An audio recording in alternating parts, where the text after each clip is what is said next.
Why?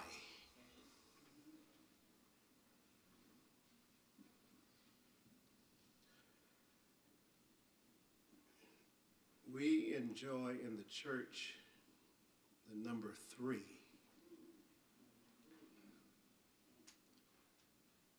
Father,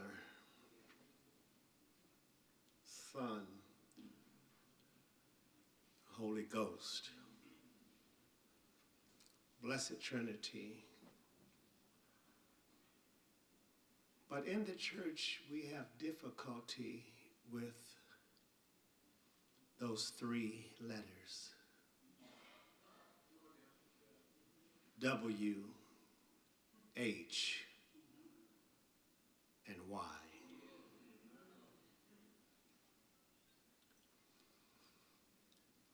Having just put his mother in his last will, testament, and John is also one of the beneficiaries.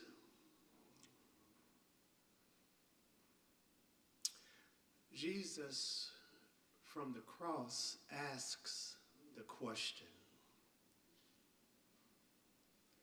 why? He's not making a statement here. He is not declaring why not. He's asking why. You know, why is used by everyone, isn't it?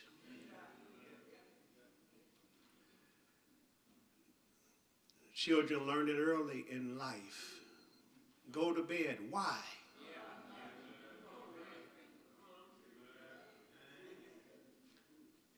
Pick up your socks. Why? Time to get up. Why?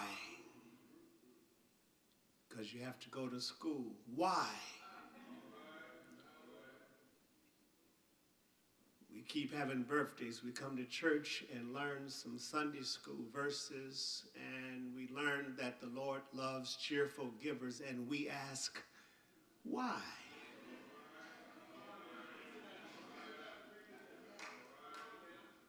Love those who hate you. Why? The woman who went into counseling because her husband was acting indifferent. And she says to the counselor, preacher, he acts like an enemy. What does the Bible have to say about that? The counselor said, love your enemies. And she came back and asked, why?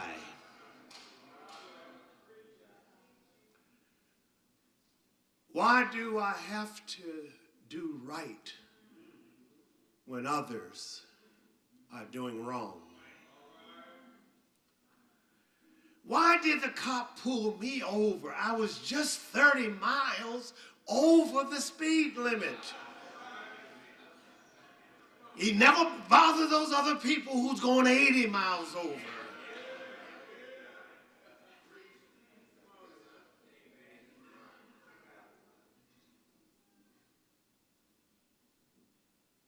Why? Why is a word that is used frequently. Why is a verb that means for what reason or purpose. We love to do right when people are looking at us.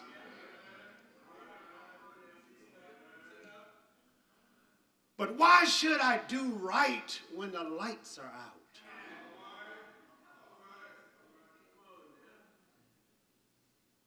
The fella had gone to the candy store. We grew up and people would sell candy from their homes. And there was a man, this husband,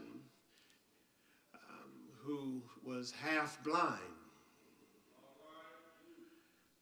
And for some reason, the money bowl tipped tipped over and the money fell out, and one of the customers was kind enough to help pick up the coins. But this customer noticed that there was a paper piece of money. And he picked it up and the dollar stuck to his hand. He tried to wipe the paper money off his hand in his pocket. And the man who was half blind, he said, "Put the dollar back."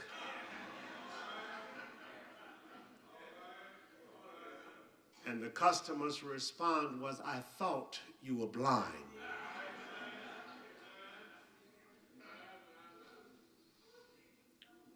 We use the word, the question, why, whenever there is an open end.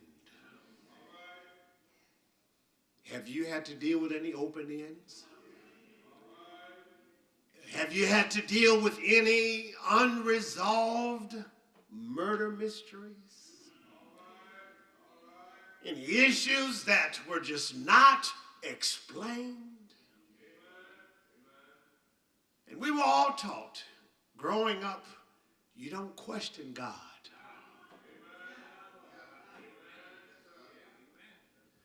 And it sort of messes with your mind when you hear the Son of God says, ask.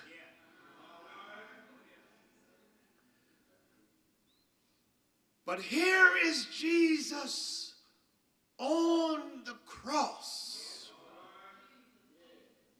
who now pushes the rewind button.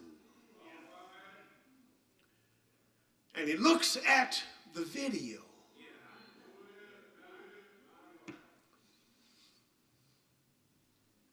And he sees what he has done.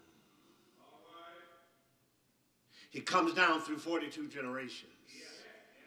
Tabernacles in Jerusalem for a few years. Goes into ministry, calls some fellas, 12 of them, one a devil.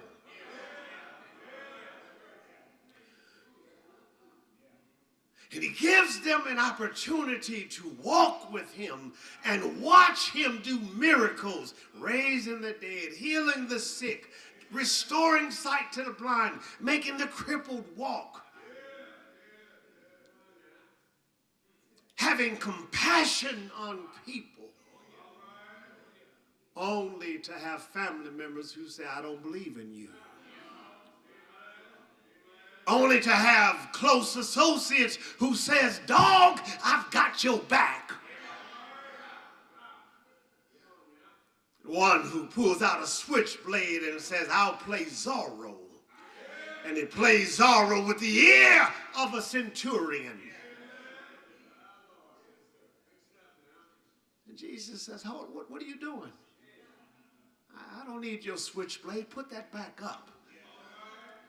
And he says, stop, hold the arrest for a moment. I need to do some plastic surgery here. Puts the man's ear on, and the man can hear clearly now.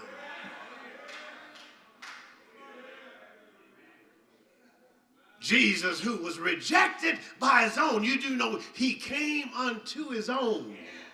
His own received him not. And he never asked a question, why?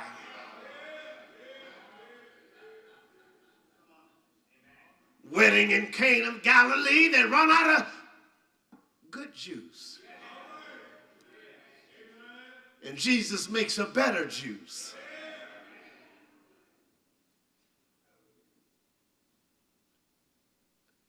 And now he's on the cross.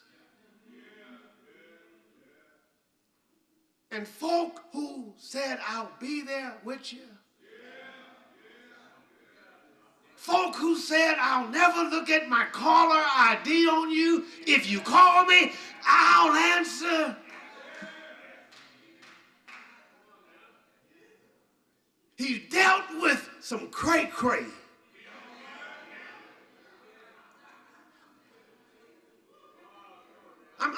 he's already dealt with the devil, who says, if thou be, if you say you are, if you're really of the opinion that you're the Son of God, then do some magic tricks for me.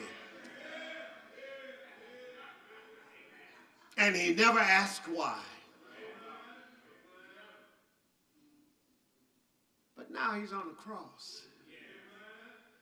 And he has been abandoned by his homies, who says, we're going to go all the way with you. But when he goes to the cross, he goes alone.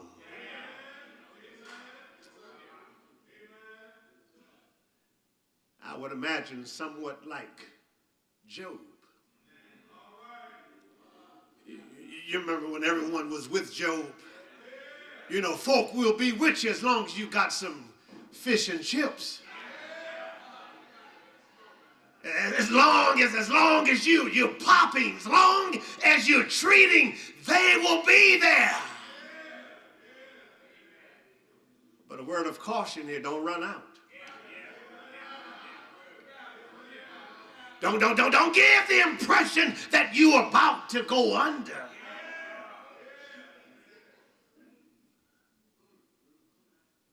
Now here he is, the King of Kings, Lord of Lords, on a cross. Nailed. Bleeding.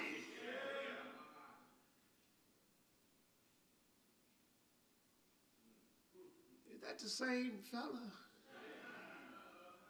Is that Mary's baby?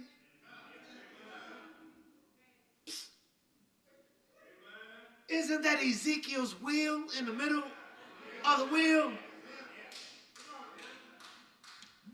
Isn't that Job's horse pawing in the valley? Isn't that Solomon's rose of Sharon, lily of the valley, bright and morning star? That's him. Ain't that the fella who took 2 little sardines and 5 Hungry Jack biscuits?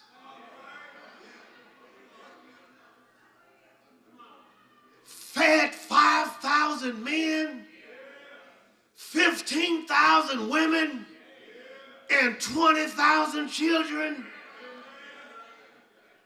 That's him.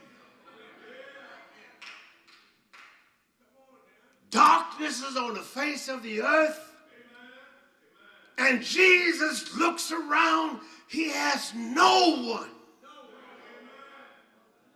Faithful mother standing out there, but she's got the wheel in her hand now. She can't do any more, for her heart is broken. Her heart has been pierced. And Jesus says, I have one lifeline left. Father.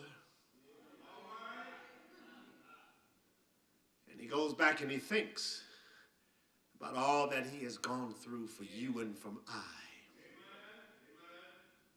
Jesus at this point is not talking like God. He's talking like his mother. And he asked the simple question, why?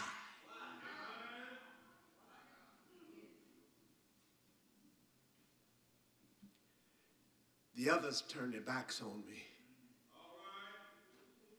You said you'd never leave me, nor forsake me. David said, when my mother and father will take a walk, the Lord will take. Father, Eli, Eli, lama sabachthani. Why? Of all people,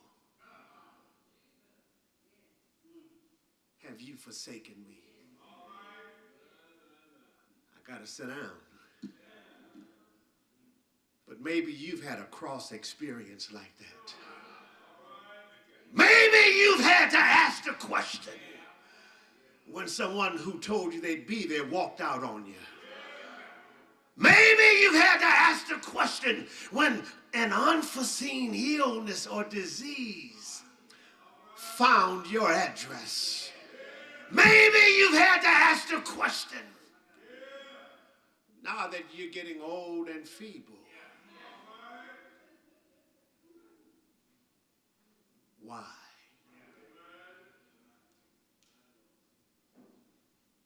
Let me help you now. God never answered that question.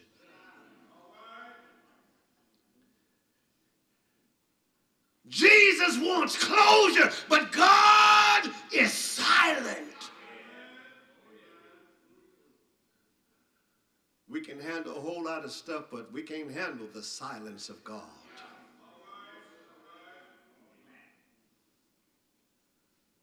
But what I do know, we will understand it better